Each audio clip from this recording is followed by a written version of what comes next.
What's going on, y'all? It's DJ Tricey, and welcome back to my channel, y'all. NBA season is in full effect. We are starting out week 3, so I thought I would get on here and just quickly recap for you the Lakers week 1 and 2. Now, I'm gonna be real with y'all. Weeks 1 and 2 of the NBA season are always tough for me because weird stuff is happening. Trades are still kind of going down. There might be some lingering injuries from the summer, so it's really not a good indicator of what is going to happen in the season based on the first couple of weeks. You know what I mean? You got some stars doing some things. You got people shaking it up, trying to make an impact, but really the name of the game is 82 games. So it makes no sense to me to get all up in arms and everything about how your team is doing starting out. Now, the Lakers are 3-3, which, coming from this stacked team where everybody was talking about the Lakers' depth over the summer, that is a little bit shocking, but it's not completely off-putting that the Lakers are 3-3. So I'm quickly going to go through each game, let you know what I'm thinking about each one, and honestly get myself caught up. NBA season kind of just sneaks up on you, and then it's like, wow, 2-3 games happen this week. So my format is I'm gonna come on here after each week is done and just decompress it for y'all, and that's my way of staying organized. That's my way of staying on top of it. And if I feel so passionately enthralled in the season to just jump on the live and talk, then that's what I do, or put out a video, then that's what I do. But most of y'all who come to my channel got here from shorts, so that's pretty much where I'm gonna keep all of my stuff as well, y'all. So for those of y'all that just joined me, I go by the name of DJ Tricey, and for those of y'all that's listening, same thing. This is the podcast called Lakers I Choose You, and it's a fan commentary podcast for the Los Angeles Lakers. I am Angelino right here down the street from crypto.com arena, and I cover the Lakers on my channel. I give the fan perspective. I go to some games. I also cover the Spark. So I talk about basketball pretty much 24/7 on this channel. So if you haven't subscribed, go ahead and do that. Hit this video with a like, but rock with me, and let's jump into what's happened so far. So regular season games that the Lakers had, y'all. Let's jump right into it. The first one was the 24th. Played the Denver Nuggets on ring night. That's already a tough game to play. Y'all not gonna be able to see that box because of course NBA.com is gonna block me from streaming that content, but whatevs, it's all good. But the Lakers lost the opening night game, and this is okay, y'all. This is not some big thing.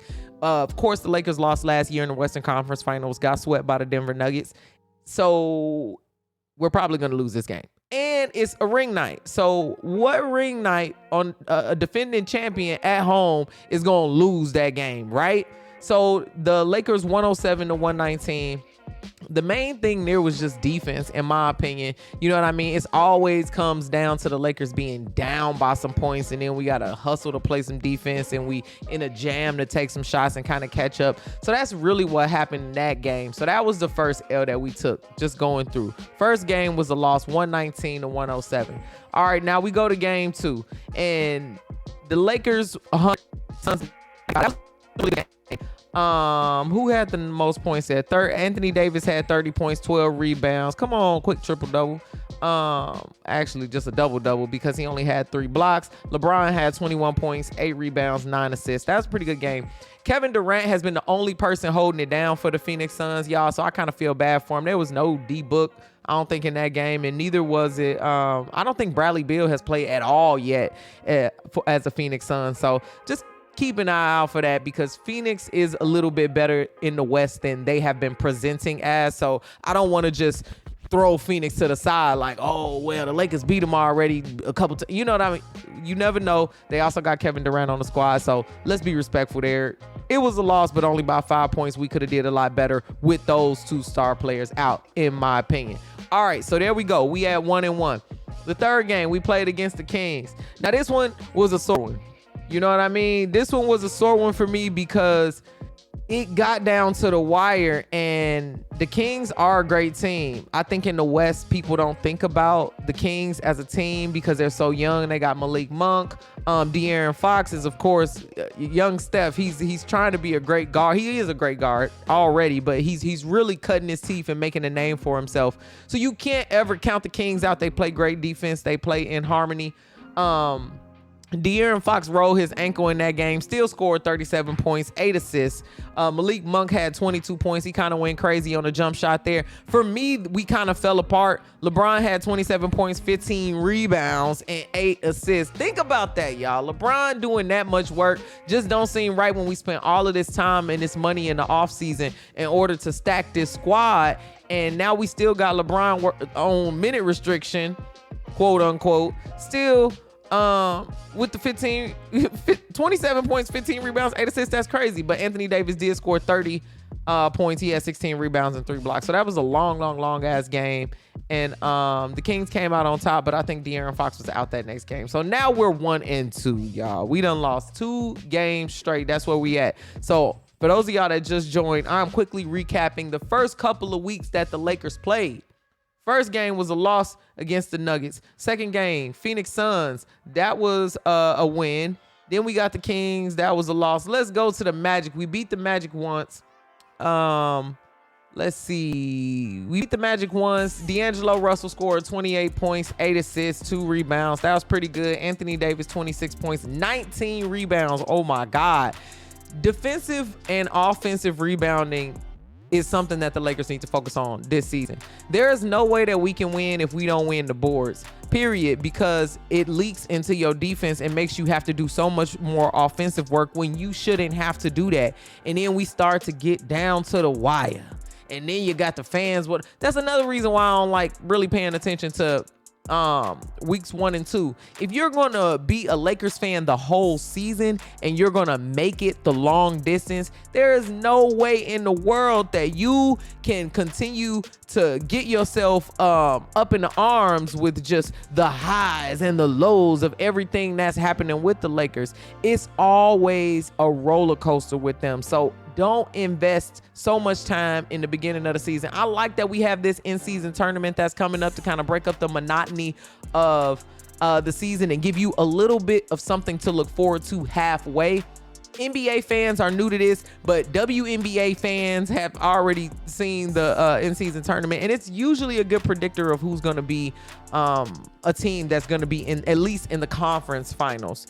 Not always the actual finals, but this year it did end up being very similar to that. So I think that's a new refreshing thing that can be added to the NBA list, because as a Laker, you going into Christmas and you got these long stretches of games, and then you go into like January, February, you got that trade deadline, and now things are changing. Like the Lakers games, weeks 1 and 2 of last season versus weeks 1, the final weeks, that we made it all the way to the conference finals, but you would have never guessed that from the first couple of weeks of the season, which is why I'm saying don't invest too much time on there. So going back to where we at here, Lakers 106, Magic 103. We beat the Magic the first time we played them, but we just played them in the in-season tournament and lost. So take that with a grain of salt there. We played the Clippers on the first. That one was another great game, especially for LeBron. Again, helping us win in the clutch, y'all. And that's just something that's he's had to do this whole time. And he says that it's Anthony Davis's team, but it always comes down to LeBron taking the ball those last couple seconds and it get down to 6, and then he wipe his hands on his jersey, and then we going up. Okay, he's scoring a layup, anything, just usually some easy play, because it's so easy for him at this level to just operate where he's at. So we played the Clippers. We won the Clippers. That was the first time we broke that streak in a real long time, y'all. I think it was like 6 years or something like that. Maybe I'm exaggerating. Maybe it was like 6 to 10 games. So after we beat the Clippers, we went and played the Magic. And this game was Saturday, which was just this past weekend. And then we lost pretty bad. Let's see what the hell happened here, because honestly, I didn't watch this game. So let's jump into the game tracker and see kind of what happened here. All right, let's go through the box scores. Cam Reddish, first of all, played 23 minutes and 2 points. That's already a problem. From the first stat line that I see, y'all, that's crazy. LeBron played 35 minutes, had 24 points. Okay, Anthony Davis, 32, 28. That's cool. Austin Reeves, 34 minutes, 20 points. D'Angelo Russell, 11 points. This is pretty much what you would see. Christian Wood at 6. You want to see Christian Wood with a little bit more points there, but he actually had a nice amount of time. Jackson Hayes, 11 minutes. He scored about 2 points. You wanted to see more of him, but I think he's on the injured list. coming up for tonight's game at 4:30. Not even tonight's game. In an hour and a half is when the Lakers are playing. It's when I'm going live. So I'm glad I got to jump on here and just kind of decompress with y'all with the last 2 weeks and stuff. But the weekly recap is really the goal here. And then of course follow me on Instagram so you can see all the stuff that I'll be talking about just on my channel.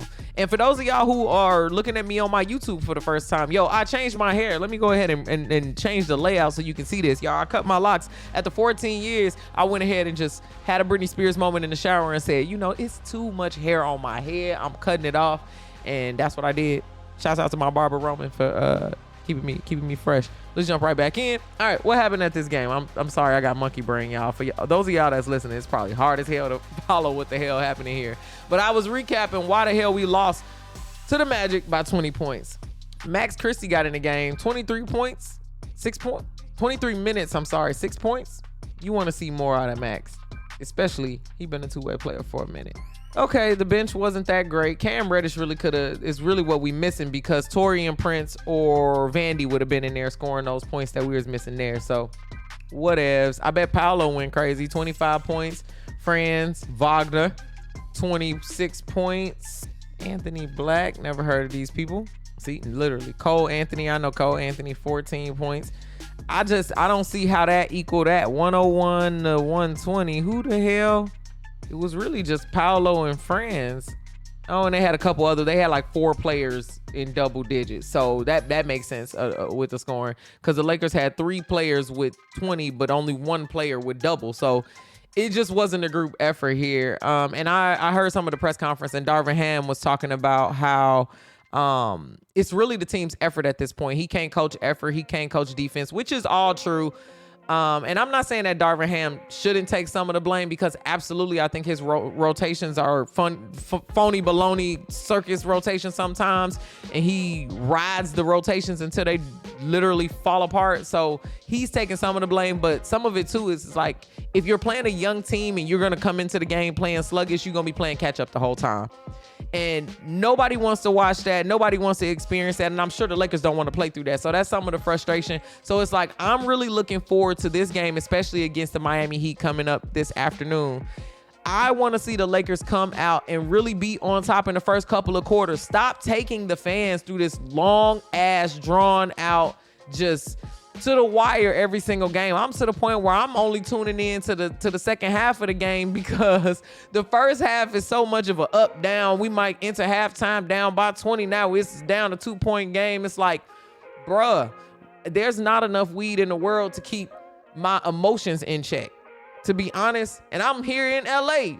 You know, podcasts need to be sponsored by Weed Maps. LA, come on, be real. Lakers, like, I'm glad you beat the Clippers. I'm glad we're on a new trajectory. I want to see LeBron working less. I want to see the new guys with more time. I want to see Cam Reddish play better. I want to see defense. I want to see rebounding, you know, less turnovers. I don't even know how many fucking turnovers we've had. Can I look up that stat real quick? I'm sure ESPN got it somewhere, because they always got the stats. Let's just look. Lakers is 3-3. Turnovers. Where are we in turnovers? We currently at 14.3 turnovers a game. 14, that's crazy, especially when you're going against offensively great teams and you're giving them chance after fucking chance to just score more. And then we're not in the paint because Darvin Ham has built this fantasy of 3-point Anthony Davis. And it's like, we need strong centers. I'm liking Jackson Hayes coming through in the paint and cleaning up those rebounds. He's been doing a great job at that. Rui is out because he has a concussion, so we missing Rui on the shooting. Taurean Prince being out. So it's like, I can't really make no predictions yet, but it's tough at the beginning of the season. That's just it. It's tough at the beginning of the season. And to all of y'all that's out there on the internet already talking about trade rumors, let's be serious, y'all. How about we try to be loyal? Okay, it's so hard to play here in LA because as soon as you have a bad game, everybody talking about trade rumors. We are 7 games into the season. Let's just not talk about trade rumors. Let's not talk about putting in new pieces of the puzzle. Let's see what it's like for just once to just ride the puzzle. How about that? We just ride and see what's happening and see what's going on, because if we lock in with this squad and give them a chance to show us the versatility that we got them to LA for, then everything will change. that's just me. That's just my quick rant. It's early in the season. Everybody chill out. Enjoy the ride. I think this in-season tournament will give us something else to focus on so we can stop trying to fire people on a 7th day at work. All right, y'all. Thanks so much for tuning in. Make sure y'all check out the Lakers game tonight against the Miami Heat. It's a 4:30 Pacific time start. I don't know what that is in your time zone, but make sure you check it out. Of course, I'm checking it out, and I'll be live tweeting the game. I might jump on here later to see if depending on the game. Sometimes when the losses be too crazy or the game be too, I be too emotional. I'm a real fan just like you, so make sure you hit the notification bell so you get notified anytime that I go live. Thank y'all so much for tuning in to this episode of Lakers I Choose You. I'll talk to you soon, and go Lakers.